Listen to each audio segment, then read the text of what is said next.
Everybody. I'm Dr. Debbie Guy-Geesh, and welcome to my show called Get Real with Revenue Marketing. Twice a week, I like to take a pause, again, because as marketers, we work crazy busy hours, and there's always more things to do in a day that can possibly get done. So let's just take a moment. Let's take 15, 20 minutes, 25 minutes, and let's just pause to listen to somebody who is inspirational to us as marketers. So I have a lot of different kinds of guests on the show. Sometimes they're talking about marketing ops. Sometimes they're talking about RevOps. Sometimes they're talking about leadership. We just cover a lot of different topics. But what I want to happen is for you just to, again, just shut down for 20, 25 minutes and let's listen to somebody who can inspire us as we think about careers as marketers. And today, I can't think of anybody who is more inspirational, or at least not to me, than our guest, who is Brian Vass, who is Vice President of Revenue Operations at Paycor. And together, we're going to discuss the evolution, structure, impact, and future of revenue operations, or RevOps, which, as everybody knows, is hot right now.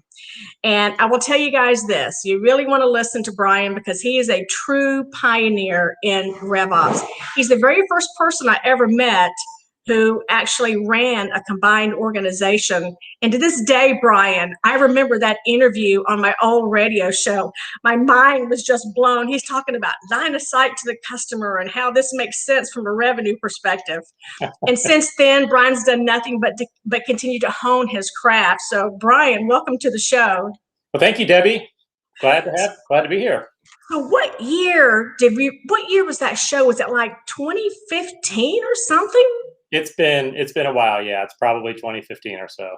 It was amazing. And I remember I'm like, oh, wait, this guy runs marketing ops and sales ops. Well, that's really, really interesting. So it was a fascinating interview, and I should make it available to everybody. But let's fast forward to today. Brian, tell me, what does it mean to be a VP of Revenue Operations? Goodness, Debbie, it means you've got the best job ever, right? Look, you have your finger on the pulse of the entire sales and marketing organization. It's fun and it's challenging at the same time, right? To be able to provide operational support for a high growth company, and whether it's tools and technology or enablement or learning or analytics, everything flows through RevOps, and it's really a great opportunity to make an impact.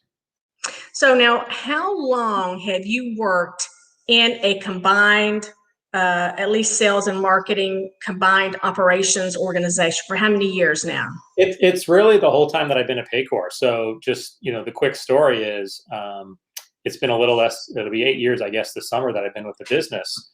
And when I joined, the company was successful and growing and had a decent sized sales organization, but there were a lot of parts to it that were a little old school. The CRM system was not well adopted or deployed.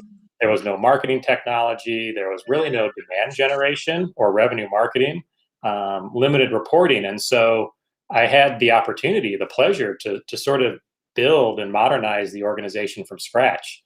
And part of that process, when we put in CRM and we put in marketing automation and we transform the marketing org to be more revenue focused, using your white paper, by the way, on how to do that, we just said from the beginning, like, let's just have sales and marketing ops, as we're building it from scratch, just be one team, because there's really no sense in having to be two teams. So having the pleasure of sort of starting from scratch gave us the opportunity to.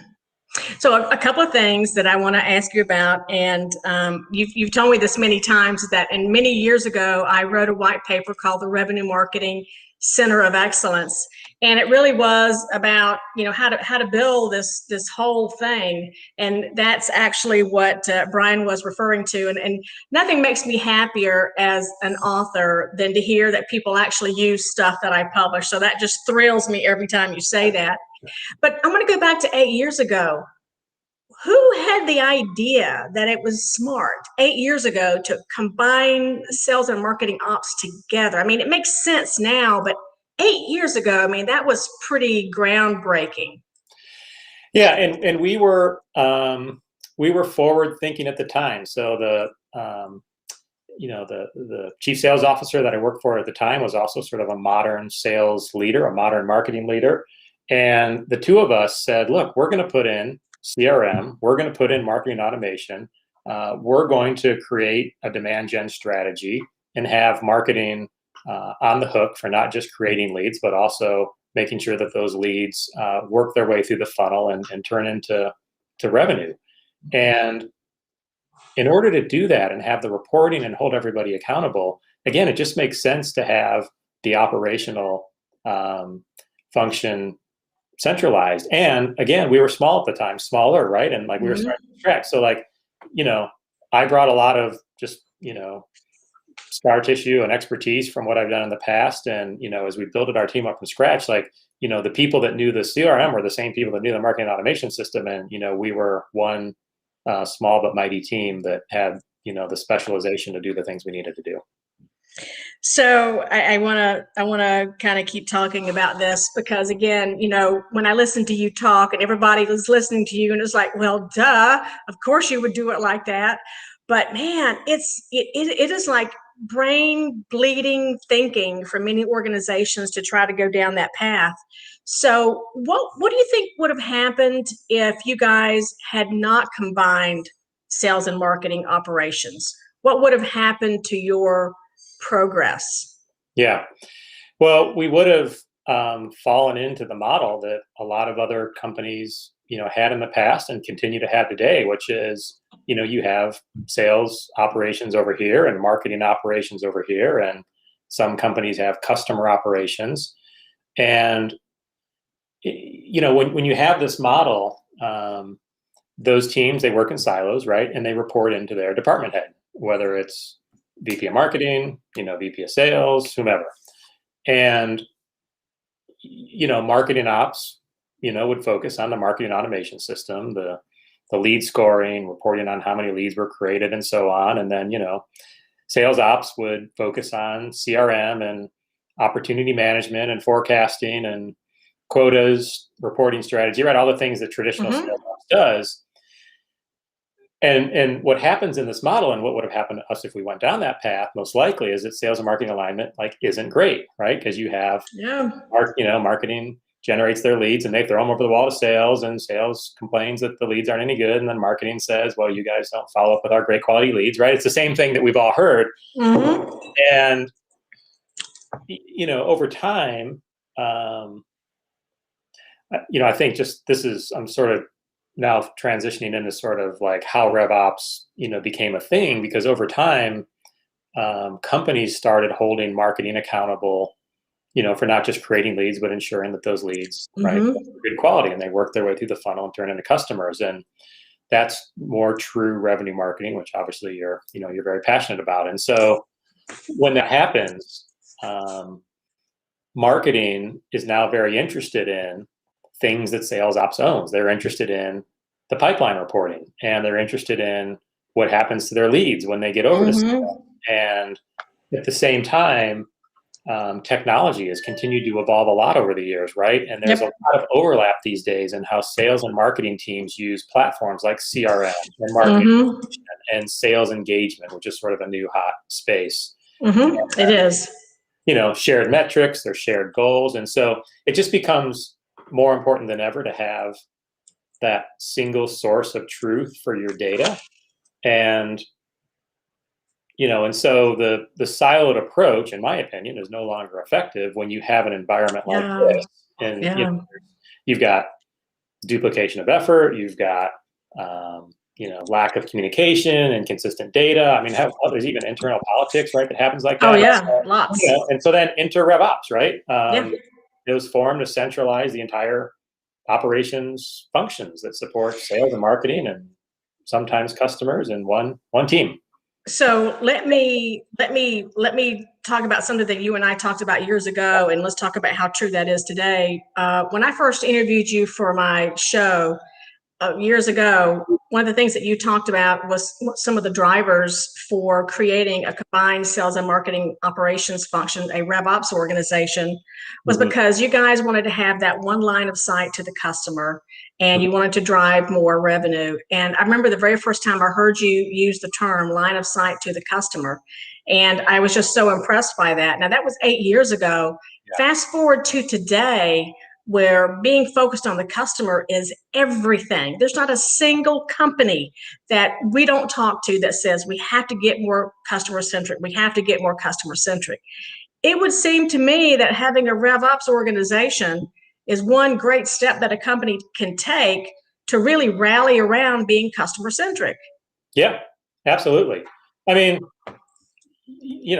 customers, all of us, right? They expect a buying experience today that's seamless, right? From the moment that they first interact, with your website or some sort of marketing campaign to, the time that they go through a sales process to the time that they buy and then go through the new customer onboarding or implementation process. They expect you to know everything they've done. They expect you to know about them. And it's the old, it's the term's been used forever, but this 360-degree view of the client, right? Line of sight. So everybody has all the data, and RevOps can make that happen and make sure that the data is consistent. There's that single source of truth, and everybody has visibility or line of sight, as you said, to what the client's doing. It's just what they expect these days. It is what they expect. And just for everybody listening, one of the things that Brian and I agree on is that a combined sales and marketing operations will create competitive advantage for your company, period. I don't care how flawless, how seamless you work two separate organizations. Until they are combined, it is 1 and 1 equals 3, 4, or even 5. That is the difference having that combined organization is. Let's talk about structure. People are fascinated with structure, Brian. So who do you report to, and who does this group ultimately report up into? Yeah, so I report to our chief revenue officer. And until we had a I think the introduction of a chief revenue officer at Paycor really allowed us to truly be like RevOps for real. There's no typical structure necessarily for RevOps. You can do it different ways, right? All shapes and sizes, and you can have 1 or 2 people that wear a lot of hats and be great, and then you can have a robust team. I have over 50 people on my RevOps team today, and we break it down by pillars. We have a pillar that's focused on strategy and planning. Everything from go-to-market strategy to key initiatives, territories, quotas, compensation plans, a lot of the traditional sales ops things. We have a pillar focused on tools and technology, right? So CRM, marketing automation, and the 30 other things that bolt onto those tools. Yep. Or 60 or 70 or probably more than that. We have a deal success pillar that's all about our sales engineers or solutions consultants, our sales help desk, RFPs. Sales enablement is a really important pillar for us. Aligning themselves with our leaders in the field and putting out competitive intelligence and plays and things like that to make our salespeople successful. Training is now part of RevOps at our company, so onboarding, new sales associates, and then of course the reporting and analytics and all that comes along with that. And so, I said I report to our CRO. I think it's best when you report to a CRO or a CEO, something like that, because you report to a VP of sales or a CMO, which I used to report to a VP of sales before we had a CRO. You're not really a true neutral party, right? You will inevitably have loyalties to the function in which you report. And so we now have a CRO that's responsible for all of sales and marketing. And I report to this individual along with my peers who are the marketing leaders, the sales leaders. That's perfect. And I'm independent. We're all on the same team. And, being Switzerland, being that neutral party is one of those things that brings so much credibility to marketing activities and what they're actually producing. There's a statistic that says that, 80-90% of CMOs feel pressure to show revenue accountability, yet only about a third actually still to this day actually report financial accountability. And I would say that 50% of that is probably circumspect because they just don't have the credibility because people will take data and they will make it tell the story that they want to tell, right? And I've heard constantly, Brian, this notion of neutrality and credibility and truth by having this combined function. And so I think that makes a lot of sense. I've also seen this function report to the COO as well, up to the COO. So now this is really interesting. And so tell me, how do you work with marketing and demand gen? How do you, you've got your strategy and planning, you've got the tools and tech. Deal success is really about sales enablement's about sales.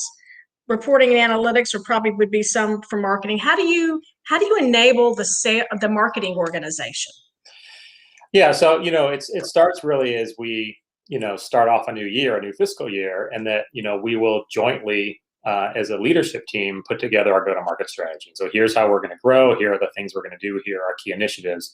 And it's not like there's a sales go-to-market strategy and a marketing go-to-market strategy. It's one combined strategy that we all need to work on. And I love that. Yeah, and then you start to get into the specific initiatives. And I'll just we work with marketing every day.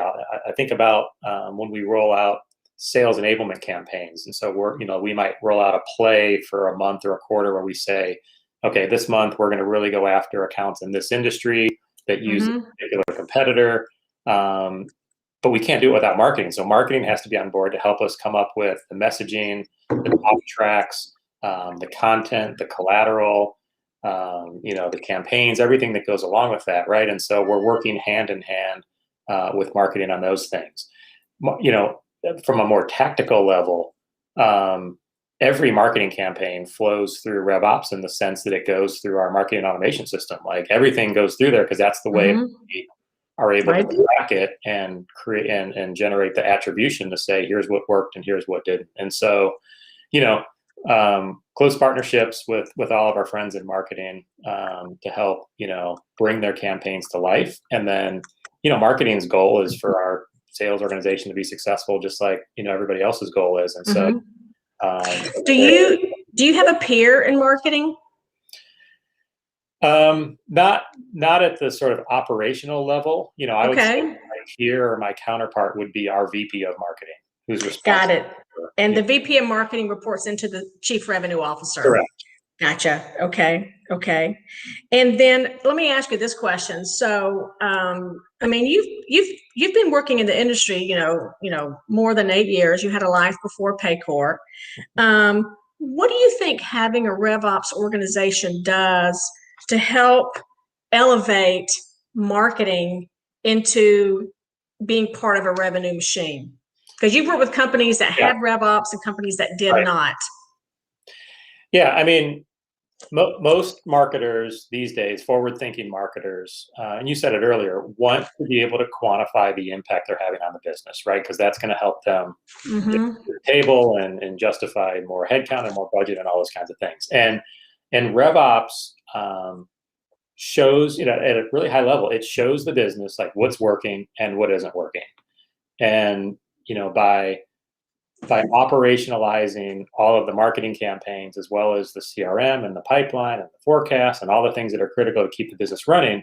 I mentioned every marketing campaign is running through the team because we're doing the attribution. Like we are able to create scorecards and reporting and analytics that marketing uses to show the impact they're having on the business. And where are we winning? Where do we maybe need to dial back or do something different? And so, our marketing organization, directly sources over 30% of our new bookings, and then they touch or influence a much larger percentage than that.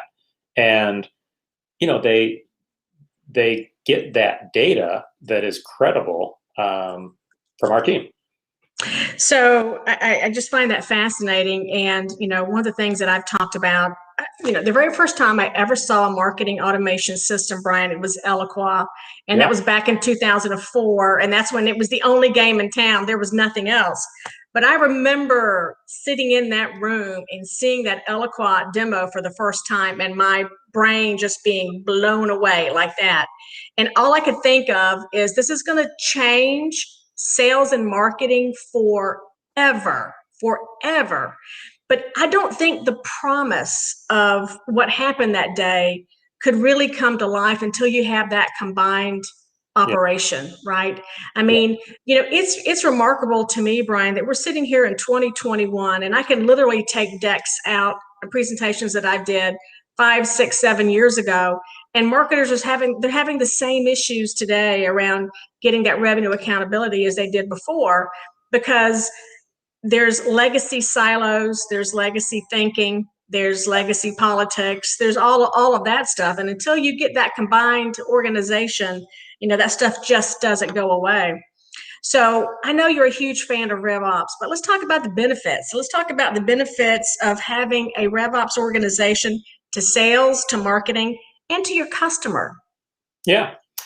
Well, I think we touched a little bit on the marketing benefit, right? I mean, just being able to capture everything that we're doing, capture the attribution, providing the data and analytics and insights of what's working and what isn't. I've talked to a lot of marketing, people that lead marketing ops and sales ops. I don't think I've ever talked to anyone who says like, oh yeah, we really love like having these two separate teams. It's great. You know what I mean? Everybody sort of wishes that, they could bring them together, and sometimes it's done. There's a lot of value to sales. I think the enablement team, is oftentimes, on the front lines in the spotlight, right? Because they're providing our sellers with plays and competitive intelligence that position them to win. And then, we're very data driven. And so we have a scorecard that shows how each of our sales leaders across the company is adopting these tools and these plays that come out of RevOps. And it's a thing of beauty because we're able to show like that teams that are over 100% of quota have great adoption of the tools and plays. Love it. Adoption. It's black and white. Read this, right? Yeah. Well, it's funny because just a quick story. Like we went to our CRO, my boss, a couple months ago, requesting that we add another person to our field enablement team. And, we had some slides that, we're talking about what this person was going to do. And then at the end, he's like, okay, do you have anything else? We said, yeah, one more thing. And we pull up the scorecard. This first time I'd seen it. It says, look, the teams that are using our stuff are all over plan. The teams that aren't on our plan. And he just like smirked because he's a data guy. He said, you sons of bitches. He's like, I can't say no. I can't say no. Right. I love it. This is just nirvana. It's just absolutely nirvana. Yeah. So yeah, keep going, and then the value to the customer. What's the value to the customer? Yeah, and again, we touched on this a little bit earlier too, but I think the value of the customer is they expect that seamless buying experience, right? They expect us to know what's going on. We need to make sure that we're messaging to the customer in a consistent way throughout the entire customer journey. We need to have the expectations that we're setting throughout the process need to be consistent. I think RevOps can just help reinforce all of that because we sort of know what sales is doing. We know what marketing is doing. We even know what we're doing on the implementation side or the service side of the business. And so if nobody's talking to each other and everybody's doing their own thing, that's just going to lead to a more disjointed customer experience in general. Yeah, it is. And it's just getting more complex every day. So, having something like that put together, I think is just absolutely critical. So when you think about revenue in your company, would you say that RevOps helps inspire revenue as a team sport versus it's just all about sales going out and doing their thing? Yeah, absolutely. Revenue is a team sport. The marketing team, because they don't want to be arts and crafts, right? They want to be, revenue generating machines, which is what they are. And so we're all, again, the beauty of the structure that we have today with a CRO that's over sales and marketing is we're in the same meetings together. We're in the same strategy sessions together. We're aligned on the same goals. When the CRO is in front of the board, it's not like, okay, here's the marketing presentation and now here's the sales presentation. It's sales and marketing combined. And so it's for sure like we're all the same team. It's a team sport. Yeah. I can't help but grin during this entire interview because I love what you guys do. And to me, it's just going to be the future. And again, I've said it once or twice. I'll say it like 8 times before we get off the call today. Companies that have a RevOps organization create competitive advantage and they're going to win in the customer economy. I just don't know any other way to put it. Okay. So one last question. And what advice would you give to someone who says, gosh, we really are looking at creating a RevOps organization? Yeah. I mean, good question. Do a ton of research. There's a lot of great content online to educate yourself, right, on RevOps and justify it for your business and on the different ways to organize your team. Don't feel like it has to be perfect from the start. Work with what you have, start to connect the dots between sales and marketing technology and metrics and be proactive in pushing data and insights to your stakeholders. That's something that we didn't do at first and we've done more recently. At first we said, hey, look at all this great data we have. Come get it whenever you want, self-service. We've evolved to pushing data out to our sales leaders and marketing leaders on a regular basis. And it's not raw data. We've actually make it meaningful and consumable for them. And I think that's helped them use it and be more effective, and it's helped them look better, right? Because we're adding more value. So, so work with the data, and then be the chief of staff to your. If you have a CRO, or if you don't, your VP of sales, your CMO. Make them look good, because at the end of the day, that's what we're here to do. Oh yeah, and I think that is great advice, and I just want everybody to know that this is my first copy of my new book. Brian is in the book. We interviewed him. Congratulations! Very excited. Just about everything about RevOps in this book is from Brian. No, I did have some other RevOps people in here, but one of the things that I have in here, and I know it's hard to see, is this maturity model, right? And so the reason I say that is Brian said, it takes time. You won't be perfect from the beginning, and you need to connect the dots over time. So I'm always thinking in terms of a maturity model, and kind of just from a model perspective, how do you step it through? And that's one of the things that the book talks about, is that maturity model. So it helps you kind of visualize, how do I become like Brian's organization over time? So I think that is great. So not perfect. Push the data. I love that too, especially in the beginning when people aren't accustomed to, self-serving with data. I think that's very important. Okay. Brian, you have been awesome as usual. Again, you're just one of those people. You're what I call a unconscious competent. This stuff, you just oh yeah, you just go do this, you just go do that. It's so easy, it all works. Yet there's so many people that'll be listening to the show, and they will just be in awe of what you guys have accomplished. So thank you for coming on the show, and thank you for sharing. We really do appreciate it. My pleasure. Thanks for the invitation. So that's the end of our show, everybody. I hope you enjoyed it, and we'll have more great folks to talk to in the future. In the meantime, remember, it's a great day to be a revenue marketer, and I'll see you next time. Bye-bye, everybody. Bye-bye.